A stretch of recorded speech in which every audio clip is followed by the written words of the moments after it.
그럼 먼저 질문 하나 드리겠습니다. 이곳 평택에서 부산까지 가장 빠르게 가는 방법이 무엇일까요? 1번 고속버스를 타고 간다. 2번 차량으로 간다. 3번 SRT를 타고 간다.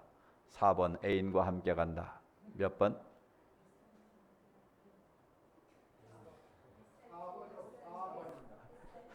SRT로 가면 빨리 간다고요? 물론 물리적으로는 빨리 갈 수 있을지 모르지만 여러분, 부산에 가장 빨리 유익하고 즐겁고 신나게 가는 방법은 누구와 가는 거예요?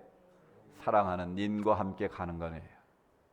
여러분, 아무리 먼 길을 가도 사랑하는 사람과 함께 가면 그 길은 힘들지 않습니다. 지루하지도 않고요. 오히려 멀리 가면 갈수록 더 신바람이 나는 거예요. 아마 사랑을 해보신 분들은 다 알 거예요. 제가 서울에 있을 때 보면 이렇게 지하철을 한번 타면 이렇게 가끔 보면 그 연인들이 헤어지는 장면을 목격할 때가 있어요. 아마 뭐 한두 시간 만났겠습니까? 종일 만나서 같이 대화하고 뭐 막 먹고 영화도 보고 뭐 하루 종일 보낸 것 같은데 그 아마 남자친구가 더 멀리 가고 여자친구가 먼저 내리는 것 같아요. 여자친구가 딱 내리면 어떻게 할까요? 쳐다보지도 않고 가면 그건 연인 관계가 아니죠. 그냥 일어나 가지고 손을 들고 막 하트를 날리고 그냥 못내 아쉬워 가지고 그걸 보면서 저게 사랑하는 거구나. 저게 가장 좋은 연인 관계구나. 여러분, 사랑하면 어떻게 하고 싶어요? 더 오래 있고 싶은 거예요. 더 오랫동안 함께 하고 싶은 거예요. 근데 사랑하지 않는 왼수와 있으면 어떻게 하고 싶어요? 아이고, 그냥 빨리 왜 너무 시간이 안 가나, 빨리 헤어지고 싶은데 그것도 인생이 내 맘대로 안 되는 거지 않습니까? 여러분, 누군가와 함께 동행할 수 있는 사람이 있다는 것, 그건 정말 인생의 복 중에 복이에요. 여러분, 우리 인생길이 어떻습니까? 누구나 꽃길을 원하고 행복한 길을 원하지만 우리 인생 살다 보면 꽃길보다는 십자가의 길이 더 많아요. 가시밭길이 많아요. 때로는 돌불에 걸려 넘어질 때가 있고요. 때로는 배신의 아픔에 잠 못 이룰 때도 있고요. 정말 수없이 많은 크레파스보다 다양한 그런 여러 가지 어려움들이 우리 가운데 다가올 수 있어요. 그런데 그때 누군가 내 곁에서 나를 믿어주고 나를 지지해주고 나를 격려해주고 나를 위로해주고 사랑해주는 사람이 있으면 우리는 그것을 넉넉히 이겨낼 수 있어요. 아무리 내가 모든 것 다 조건 갖춰도 정말 내가 고난당할 때 힘들고 어려울 때 나를 붙들어줄 수 있는 그 한 사람이 없으면 그 사람의 인생은 불행한 거예요. 제가 이 말씀을 준비하다가 문득 대중가요가 하나 떠올랐어요. 뭘까요? 최성수 씨의 동행이라는 노래가 갑자기 떠올랐어요. 그래서 내가 유튜브로 여러 번 들어봤어요. 연속 10번 듣기로 내가 들어봤는데, 그래서 지금도 제 머릿속에 최성수 씨의 동행이라는 노래 가사가 지금 이렇게 떠오르고 있어요. 뭐 저는 그분의 목소리는 별로, 솔직히 남자 목소리 같지도 않고 좀 미성의 여자 목소리 같아서 또 여자 목소리가 싫다는 건 아니고, 하여튼 미성이 그래서 좀 목소리는 별론데 그 동행이라는 노래의 가사말이 참 좋아요. 그 내용은 이런 거예요. 외로워 갈 길 모르는 긴 밤을 누구와 함께 가야 하나. 우리 인생의 긴 밤을 함께 갈 사람이 있는데 누가 나와 함께 동행할 수 있겠느냐라는 거예요. 그러면서 하는 말이, 누가 나와 함께 같이 울어줄 사람이 있나요? 누가 나와 같이 함께 따뜻한 동행이 될 수 있나요? 여러분, 눈물 나지 않습니까? 정말 그 긴 밤 내가 잠 못 이루고 눈물 흘리며 괴로워할 때 내 곁에서 괜찮다고, 그럴 수 있다고, 나 너 믿는다고 같이 울어줄 수 있는 그 사람, 또 그 머나먼 그 길을 내가 너와 함께 겠다고 사랑으로 곁에 있어주는 사람, 그 동행하는 사람이 있다면 그 인생은 어떻게 될까요? 행복하다는 거예요. 여러분 어떻습니까? 여러분 인생 가운데 평생을 같이 가야 할 그런 동반자가 있으신가요? 부부가 옆에 있으면 손을 꽉 잡아보세요. 바로 그 사람이에요. 여러분, 치매 걸려서 헷갈릴 때 끝까지 그거 치워주고 할 사람 누구이겠습니까? 바로 내 곁에 손잡은 바로 그 사람이에요. 누가 뭐라 그래도 나를 끝까지 믿어주고 지켜주고 나와 함께할 그 사람, 나와 동행할 그 사람, 그 사람을 가지고 사는 인생은 행복할 수 있는 거예요. 오늘 주님께서 우리에게 한 가지 질문을 던지셨어요. 나와 함께 가려느냐? 너희도 나와 함께 같이 갈 수 있겠니? 라고 주님께서 우리에게 질문을 던지셨어요. 이 질문은 예수님의 12 제자에게 하신 질문이지만 오늘 이 시대를 살아가고 있는 우리 모두에게 던지시는 하나님의 질문으로 여러분 받으시기 바랍니다.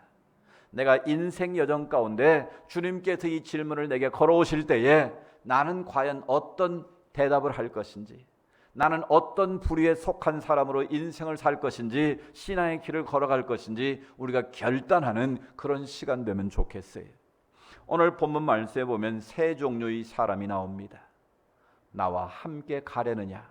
이 질문 앞에 세 종류의 사람이 등장하는데 첫 번째는 예수를 버리고 즉각 떠나는 무리들이 있고요.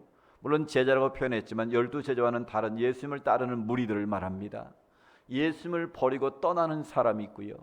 오늘 베드로의 신앙 고백처럼 주님에 대한 믿음을 고백하고 주님과 동행하는 따르는 자들이 있고요.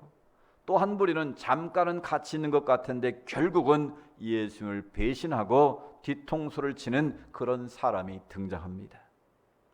나와 함께 가려느냐? 이 질문의 배경을 먼저 우리가 살펴볼 필요가 있어요. 우리가 지금 요한복음 6장을 아주 2달 가까이 묵상하고 있는데요. 오늘 그 마지막 장면이 예수님께서 빈들에서 많은 사람들에게 복음을 전하시고 저녁 때가 됐는데 그들이 배고파 줄인다는 걸 알았어요. 그래서 제자들에게 너희가 먹을 걸 찾아 좀 나눠줘라. 그러니까 제자들이 아니 이 많은 사람들을 어디서 뭘 찾아줍니까? 불가능을 말할 때 그래도 너희가 한번 찾아서 나눠줘봐라. 그때 안드레가 많은 무리들 가운데 어린 소년이 가지고 온 도시락 하나를 주님께 바치지 않습니까? 주님이 그것을 축사를 하시고 떼어 나눠줬더니 몇 명이 먹고요? 5,000명이 먹었는데 더 신기한 것은 12광주를 거두는 오병이어의 놀라운 기적이 일어났다라는 거예요. 여러분 얼마나 신나는 일이겠습니까? 아니 도시락 하나로 소년이 하나 먹기도 부족한 도시락 하나로 5,000명이 먹고도 12광주를 거두게 하시니 엄청난 사건 앞에 얼마나 사람들이 놀랐겠습니까? 그 첫 번째 사람들의 반응은 뭐였습니까? 아, 예수님을 우리의 임금 삼아야겠다. 저분을 우리 정치 지도자로 삼아야겠다. 저분이 우리의 리더가 되면 우리의 경제적인 문제, 먹고 사는 문제는 해방되겠다. 적어도 로마의 식민자에 우리가 수탈을 당하고 있는데 우리가 이 문제로부터 우리가 자유할 수 있겠다라는 확신을 갖게 됐다는 거예요. 그래서 예수님을 잡아가지고 임금을 세우려고 했는데 예수님은 그걸 아시고 제자를 먼저 배를 태워 보내시고 주님은 산에 가서 홀로 기도하십니다. 그리고 나중에 예수님이 이제 만나지 않습니까? 이제 그때 예수님께서 말씀을 하시죠. 그 말씀이 6장에서 길게 지금까지 설명이 된 거예요. 예수의 말씀의 핵심이 무엇입니까? 나는 하늘로부터 내려온 뭐다? 살아있는 떡이다. 아니 자기를 가리켜 살아있는 떡이라고 말하니까 사람들이 이해가 됐겠습니까? 근데 갈수록 더 아리송해집니다. 내 살은 참된 양식이요 내 피는 참된 음료로다. 물론 무슨 예수님이 떡공장 주인도 아니시고 자기 몸이 떡이라고 그러고 무슨 코카콜라 회장도 아니신데 내 피는 뭐 너희들의 음료다 그러니까 이 더 아리송해진 거죠. 그러면서 내 살과 피를 먹고 마시는 자만 내 안에 거하고 나도 그 사람 안에 거할 것이다. 너희 조상들은 만나를 먹고 죽었지만 내 살과 피를 먹고 마시는 자는 영원히 죽지 아니할 것이다. 아멘. 여러분 이 말씀이 이해되세요? 지금 제가 한 말이 확 와닿습니까? 뭐 여러분 가운데도 좀 아리송할 분이 있을지도 모르겠어요. 그곳에 있는 사람들도 똑같은 반응을 보였어요. 60절에 보니까 오늘 본문에 이 말씀은 어떻다? 어렵도다. 누가 들을 수 있겠느냐? 아니 지금 저 예수라는 분이 하는 말씀을 누가 이해할 수 있겠느냐? 들으면 들을수록 저 아리송해지는데 이거 어떻게 우리가 이해할 수 있겠느냐라고 지금 수군거리고 있었다는 거예요. 근데 예수님은 귀가 밝으시기 때문에 그들이 수군거리는 소리를 다 들으셨던 것 같아요. 그래서 주님이 또 한마디 하셨어요. 내가 한 말이 너희들에게 걸리느냐 그렇게 물으셨어요. 그래서 걸린다라는 말은 헬라어로 스칸달론이라는 말인데 우리가 어떤 추문이 있으면 그걸 뭐라고 그래요? 스캔들이라고 그러잖아요. 그러니까 원래 스캔들이라는 말이 헬라 스칸달론에서 나온 말이 여기에서 나온 말이 그러니까 무언가에 걸려서 넘어진다, 그런 뜻이. 그러니까 걸려 넘어지면 그게 스캔들이 될 수 있는 거 아니겠습니까? 그러니까 오늘 예수님께서 또 말씀한, 너희가 내가 지금 전한 말씀들이 걸림돌이 되느냐, 걸려 넘어지고 있느냐라고 주님께서 물으신 거예요. 그럼 왜 이 사람들이 지금 걸려 자꾸 넘어지고 있습니까? 예수님이 생명의 말씀을 전하셨는데 왜 이해하지 못하고 그것이 그들에게 스캔들과 같은 말씀이 되고 말았냐는 거예요. 그들은 여전히 무슨 문제에 집중하고 있습니까? 먹고 사는 빵의 문제, 육의 문제에만 집중하고 있었다라는 거예요. 그 결과 그들은 예수의 말씀을 이해하지 못하고 믿지 아니하는 자들이 이제 속출하기 시작했다라는 거예요. 이 예수님의 말씀 앞에서 사람들의 반응이 앞서 말한 것처럼 세 부류의 사람들이 이제 반응으로 나타나기 시작하는 거예요. 그 첫 번째 사람은 누구라고요? 그 말씀 앞에 떠나는 사람, 믿지 않고 떠나는 자들이 있었다라는 거예요. 어떤 사람이 떠났다고요? 예수님을 자기들의 경제적인 문제, 정책인 메시아로만 인식한 사람들은 예수의 말씀에 실망해서 떠났다는 거예요. 여러분, 쉽게 생각하면 그런 생각 아니겠어요? 아니, 자기가 떡이라고 그러고 자기가 참된 음료라고 그러는데 저분이 주어봐야 얼마나 주겠느냐. 뭐 오병이의 기적을 우리가 목격하긴 했지만 그걸 지속적으로 우리가 감당할 만한 능력이 있겠느냐. 아무래도 저 사람 말은 못 믿겠다. 육신의 문제에 집중한 사람들은 그 말을 믿지 못하고 결국은 떠나게 됐다라는 거예요. 이런 이야기가 성경에도 등장합니다. 바로 부자 청년의 이야기예요. 부자 청년은 영적인 일에 관심이 있었어요. 그래서 예수님께 찾아와서 질문을 던집니다. 주님, 어떻게 하면 내가 영생을 얻을 수 있습니까? 주님의 대답은 간단했어요. 너 부자지? 네 재산을 좀 팔아가지고 가난한 자들에게 나눠주고 그리고 와서 나를 따르라. 그러면 네가 영생을 얻게 될 거다. 그 말씀 아닙니까? 근데 부자 청년이 가만히 생각해 보니까, 아니, 내가 이거 어떻게 번 돈인데, 내가 이거 어떻게 쌓아놓은 재산인데 그걸 팔아서 가난한 자들에게 주라고? 저들 게으르고 형편없는 인생들한테 내 돈을 나눠주라고? 그런 질문이 생긴 거예요. 어디에 관심이 있으니까? 이 사람은 자기의 돈에, 재산에 관심이 있으니까 주님의 말씀이 안 들어오는 거예요. 들어오지 않은 거예요. 그래서 결론은 뭐예요? 근심하고 떠나니라. 근심하고 떠났는데 그 뒤에 돌아왔다는 말이 성경에 기록되어 있질 않아요. 그러면 그 부자 청년은 어떻게 됐을까요? 계속 부자로 룰러라며 잘 살았겠습니까? 결국은 그 인생은 불행한 인생이 되고 말았을 것입니다. 오늘 우리는 이 질문 앞에 우리가 다시 한번 대답할 수 있어야 됩니다. 나는 무엇 때문에 지금 예수님을 믿고 따르고 있느냐라는 거예요. 너희도 나와 함께 가느냐, 주님이 이 질문 앞에서 나는 과연 무엇 때문에 예수님을 따르고 있는지 나의 대답이 있어야 된다라는 거예요. 다른 사람들이 따라가니까 나 그냥 따라가는 겁니다. 그냥 목사님 말씀 듣다 보니까 그럴듯해서 따라갑니다. 아니면 나는 지금 내 관심은 부자 되는 거 있는데 나는 그것을 위한 수단으로 예수 믿으면 잘 된다니까 나는 예수 믿어보는 겁니다. 여러분, 나름대로의 대답이 있어야 될 것 아니겠습니까? 그 대답을 바르게 할 수 있어야 된다라는 거예요. 오늘 우리가 내가 왜 예수를 믿고 따르는지 그 대답을 분명히 하지 못하면 오늘 오병의 기적을 맛보고도 자기의 육적인 일에만 관심을 갖고 있었기 때문에 그 말씀을 이해하지 못하고 떠났던 사람들의 부류에 우리도 휩쓸릴 수밖에 없다라는 거예요. 나는 무엇 때문에 예수를 따르고 있는지 이 질문 앞에 이 시간 우리가 바른 대답을 할 수 있기를 원합니다. 두 번째, 예수님을 따르는 사람들이 있습니다.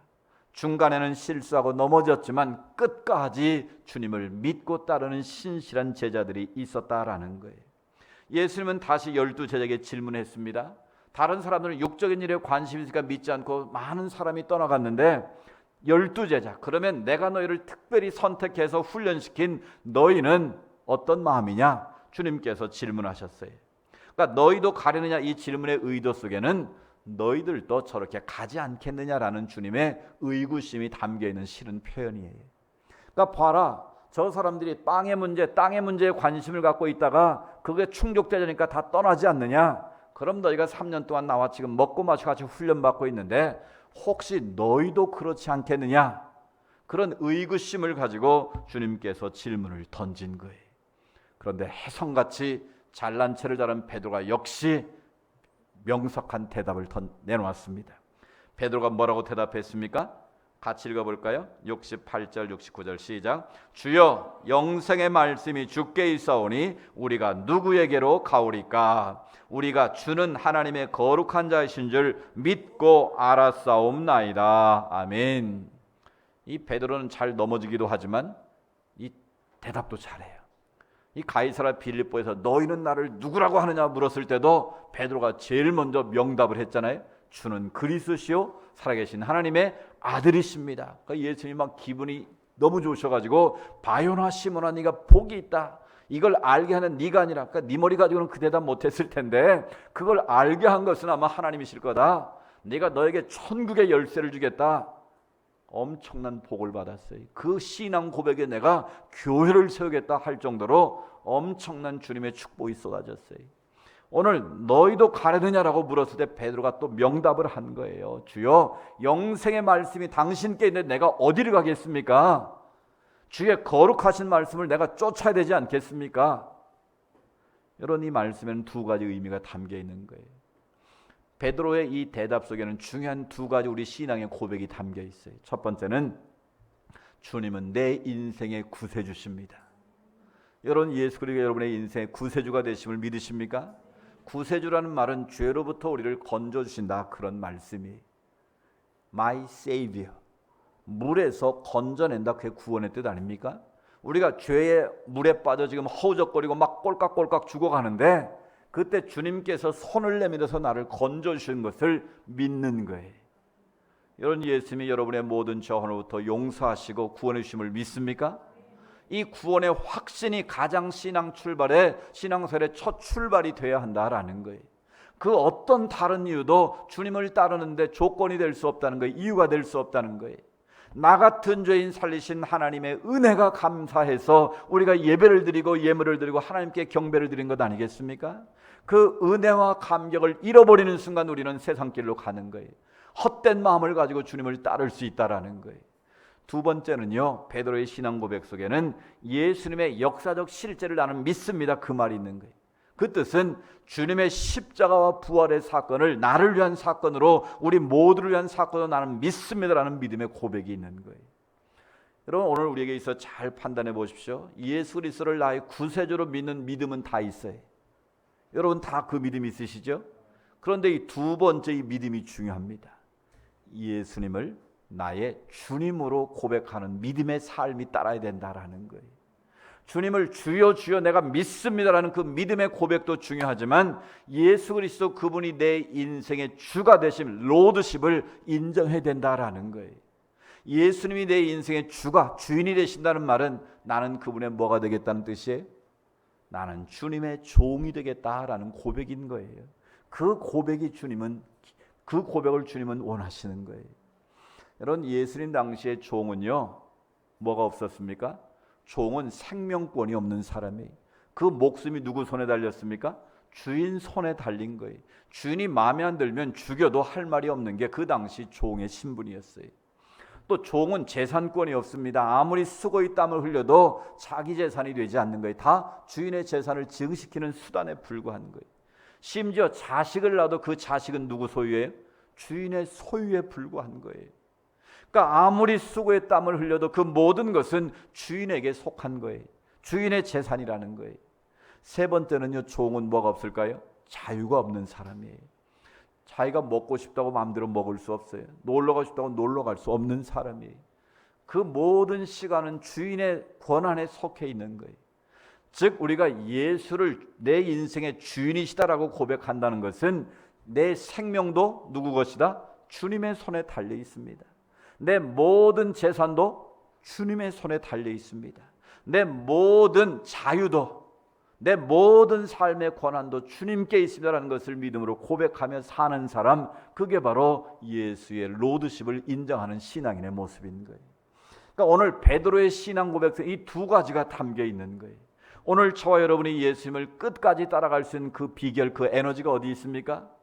바로 주님이 나의 구세주시다, 세이비어시다, 주님이 나의 주인이시다, 나는 그분의 종이다, 이 분명한 믿음의 고백을 가지고 있으면 어떤 세상의 유혹과 핍박이 와도 우리는 그 길을 걸어갈 수 있는 거예요. 오늘 베드로의 신앙 고백을 우리의 마음에 다시 한번 새길 수 있기를 원합니다. 주님은 나의 영원한 구세주이십니다. 아멘. 주님은 나의 주인이십니다. 이 분명한 믿음의 고백을 가지고 주님이 걸어가신 그 길을 걸어갈 때 주님이 우리 가운데 동행하시고 우리를 지키시고 보호하시는 줄로 믿습니다. 따라서 우리는 이 질문 앞에 도전을 받아야 됩니다. 오늘 우리는 내 안에 베드로의 신앙 고백이 있느냐라는 거예요. 나는 지금 무엇 때문에 주님을 따르고 이 예배의 자리에 와 있느냐라는 거예요. 이 분명한 믿음의 고백이 있을 때만 주님이 내 인생의 구세주가 되시고 내 인생의 주인 되심을 확실하게 믿고 따를 때만 우리는 끝까지 주님과 동행할 수 있다라는 거예요. 마지막으로 세 번째는 따르다가 배신하는 모습을 보게 됩니다. 70절에 보면 내가 너희 12를 택하지 않아 했느냐, 그러나 너희 중에 한 사람은 뭐다? 마귀니라 그랬어요. 아니 예수님이 뽑은 12제자 중에 한 사람의 마귀가 있다라는 거예요. 마귀는 하나님의 뜻을 거역하고 멸망에 떨어질 그 사람을 말한 것 아니겠습니까? 그런데 여러분, 실상은 가룟 유다는 예수님의 12제자 가운데 제일 스마트한 사람, 똑똑한 사람이었어요. 여러분, 세상 일을 할 때도 재정권은 누구한테 맡깁니까? 가장 신뢰할 수 있는 사람, 그리고 똑똑한 사람에게 돈꾀를, 재정을 담당하게 하는 거예요. 예수님의 12제자 가운데 누가 제일 똑똑했을까요? 그들의 스펙을 쭉 스크린해 보면 요즘 우리나라에 대기업에 취직할 사람은 한 사람도 없어요. 다 뭐 그 당시 관리에서 고기 잡던 사람들, 뭐 그냥 마타던 세관에서 그냥 세금을 거두는 사람들 정도였지, 그들의 스펙은 정말 당시로 봐도 지금도 봐도 형편없었어요. 그런데 그중 유일하게 똑똑하고 좀 내세울 만한 스펙 좋은 제자가 있다면 바로 가룟 유다였어요. 그래서 예수님도 그것을 인정하셨어요. 그래서 3년 동안 데리고 다니면서 다른 제자들에게 맡기지 않는 일을 가룟 유다가 특별히 맡겼는데 뭘 맡겼어요? 돈꾀를 관리하게 했다고 그랬어요. 요즘으로 말하면 재정 담당 사람으로 가룟 유다를 세웠다는 게, 그만큼 가룟 유다를 예수님은 처음에는 신뢰했고 믿었다는 거예요. 똑똑함을 인정했다는 거예요. 그런데 가룟 유다가 언제부터 마음이 변했을까요? 이 사람은 돈을 잘 이렇게 관리하다 보면 지혜도 얻고 또 많은 것도 배우지만 이걸 잘못 관리하다 보면 재물에 대한 욕심이 생기는 거예요. 재물에 대한 노예가 되는 거예요. 그 자꾸 돈 하면 어떻게 된다고요? 돈다고 그랬잖아요. 그러니까 이 돈이라는 것은 돈에 우리가 주인 돼야지 노예가 돼버리면 우리 인생을 돌아버리게 만드는 거예요. 가룟 유다가 바로 그런 사람이에요. 돈꾀를 맡아서 하다 보니까 뭔가 부스러기가 떨어질 때가 있지 않겠습니까? 쓰다 보면 남을 때도 있고, 뭔가 좀 그런 거 보면 좀 야 이거 돈 되는 일이네, 이거 재밌는 일이네. 이제 그러다 보니까 점점 뭐가 돼요? 재물의 노예가 되기 시작했다는 거예요. 그게 어디서 나타났습니까? 막달라 마리아가 예수님 식사로 가 계신데 갑자기 옥합을 깨뜨려 가지고 머리에 붓고 자기 머리털로 발까지 닦아드리는 장면이 나오지 않습니까? 근데 제일 흥분한 사람이 누구였을까요? 바로 그 상황에 흥분한 사람이 가룟 유다였다는 거예요. 뭐라고 말합니까? 아니 200데나리온, 하루 노동자 품삯이 한 데나리온인데 200일 동안 일을 한 품삯을 한 번에 그냥 그걸 낭비하면 되겠냐? 마리아를 오히려 책망을 합니다. 그러니까 가룟 유다 입장에서는 돈의 가치를 두고 있기 때문에 그걸 허비, 낭비라고 봤다라는 거예요. 근데 예수님 뭐라고 말씀하십니까? 가만히 둬라. 가난한 사람은 네가 나중에도 돈 벌어 도와줄 수 있지만 이 여인은 나의 십자가의 장례를 지금 준비하는 거다. 이 여자의 행한 일은 내가 다시 올 때까지 기억될 것이다. 올해 그 여인을 축복하면서 가룟 유다를 책망하십니다. 이미 그때부터 가룟 유다는 돈의 마음이 빼앗겨 있다는 것을 우리가 알 수 있는 거예요. 그렇습니다. 가룟 유다는 누구보다 똑똑했고 신뢰를 받는 사람이 있는데 왜 그가 마귀니라, 결국 예수님을 은삼수에 팔아먹고 스스로 몸을 던져서 배가 터지고 창자가 써져서 아겔 따마 피밭이라는 그 명사를 남길 만큼 그런 불행한 주인공이 되고 말았느냐는 거예요. 결국 예수님을 끝까지 믿음으로 따르지 못하고 돈의 노예가 돼서 믿음을 저버리게 되었을 때 그는 마귀와 같은 존재가 됐고 가장 불행한 인생의 주인공이 되고 말았다라는 거예요. 오늘 여기서 우리는 한 가지 질문을 던지게 됩니다. 나는 무엇이 예수님보다 더 커 보이는 게 있느냐라는 거예요. 가룟 유다는 예수님보다 뭐가 더 커 보였겠습니까? 돈이 더 커 보인 거예요. 물질이 더 커 보인 거예요. 그 순간 가룟 유다는 예수를 은삼시에 팔아먹는 저주의 길로, 멸망의 길로 가고 말았다라는 거예요. 여러분 마음속에 질문해 보십시오. 나는 예수님보다 더 커 보이는 것이 있는가? 만약 그것이 있다면 그것을 속히 내려놓을 수 있기를 원합니다. 주 예수보다도 귀한 분은 없네. 내 생명을 드려도 주님보다 귀한 분이 없다는 사실을 우리가 믿음으로 고백할 때만 우리는 끝까지 주님과 동행하는 인생을 살아갈 수 있는 거예요. 제가 한 25년 전쯤에 그 이탈리아 로마를 간 적이 있었는데 그 카타콤베를 가는 과정에서 그 가이드가 그런 얘기를 해줬어요. 이 길이 바로 쿠어바디스라는 영화를 찍은 길입니다. 그 메타세콰이 같은 멋진 나무가 쫙 그 로만 로드로 이렇게 쫙 뻗어 있는데 그 길에서 이 쿠어바디스라는 영화를 찍었다고 그러더라고요. 그 이야기는 이렇습니다. 네로 황제 때 로마가 그리스도인들이 로마를 불질렀다 그래가지고 무자비하게 그리스도인들을 핍박을 합니다. 사자굴에 던지기도 하고 사람을 기독교인들을 죽여서 기름에 담궜다가 씨를 감아서 원형경에 횃불로 쓸 만큼 그렇게 무자비한 그 핍박을 했어요. 근데 사람들이 이제 베드로 사도가 잡히면 죽으니까 좀 빨리 로마를 피해서 다른 곳으로 가 계십시오. 그래서 베드로도 이제 마지못해서 그 로만 로드를 따라서 가는 거예요. 근데 한참을 가는데 누군가가 형체를 가진 분이 나타나 자기 곁에 섰습니다.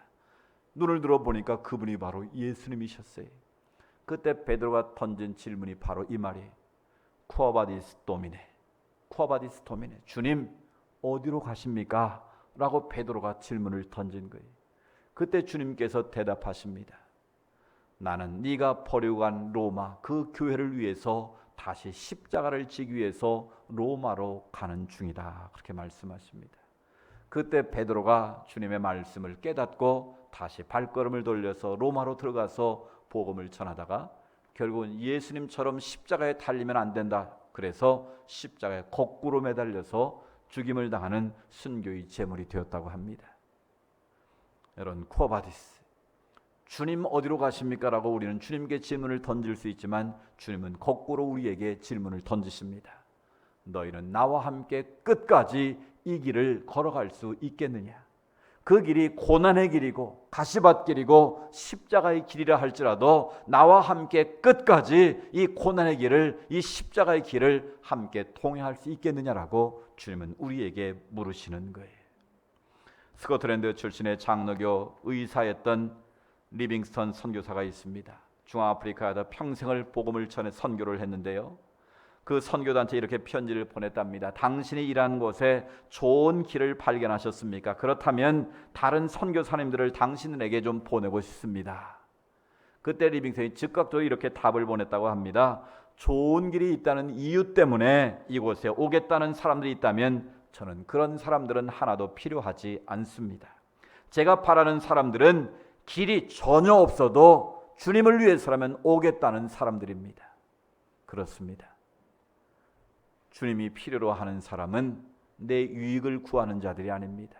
내가 하고 싶은 일을 하기 위한 수단으로 주님을 따르는 자들이 아닙니다. 결국 그들은 주님을 버리게 되고 가룟 유다처럼 그런 마귀의 일을 할 수도 있다라는 거예요. 그러나 오늘 베드로의 신앙 고백처럼 길이 없어도 가시밭길이고 십자가의 길이라 할지라도 영생의 말씀이 계심에 내가 어디로 가겠습니까? 나 같은 죄인 사신 하나님의 은혜가 어찌 그리 큰데 내가 무엇을 보고 다른 길로 갈 수 있겠습니까? 주님의 그 십자가 부활의 능력을 내가 맛보았는데 내가 주님을 버리고 어디로 가겠습니까? 나는 끝까지 주님을 바라보고 주님과 함께 그 길을 걷겠습니다. 바로 그 사람을 주님은 원하고 계시고 바로 그 사람을 오늘 우리 가운데 찾고 계시다는 것입니다. 오늘 우리가 부른 찬송가 349장, 이 긴 찬양인데요, 이 긴 찬양의 가사가 우리의 마음을 울립니다. 나는 예수 따라가는 십자가 군사라. 주 이름 증언하기를 왜 주저하리요? 다른 군사 피 흘려 떠나가 싸울 때 나 혼자 편히 앉아서 바라보리요. 다른 사람 어찌든지 나 주님의 용사되어 나는 주의 군사되어 충성을 맹세하여 내가 승리하기까지 주 은혜로 싸우리 주님의 용사된 내게 주의 일 맡기소서. 오늘 이 찬양의 가사의 고백이 바로 여러분의 신앙 고백되었으면 좋겠습니다. 다른 사람들은 어찌하든지, 다른 사람들처럼 예수님을 버리고 떠나든지 가누자처럼 배신의 길을 걸어가든지 저는 상관없이 저는 주님의 충성스러운 군사 되어서 주님과 함께 그 길을 따르겠습니다. 끝까지 주님과 동행하겠습니다. 바로 그때 주님께서 거꾸로 우리와 동행하시고 우리를 붙들어 우리를 세워주시는 하나님의 역사가 임할 줄로 믿습니다. 나와 함께 가려느냐, 이 질문 앞에 우리가 바른 응답을 할 수 있는 우리 모두가 될 수 있기를 주님의 이름으로 축복합니다.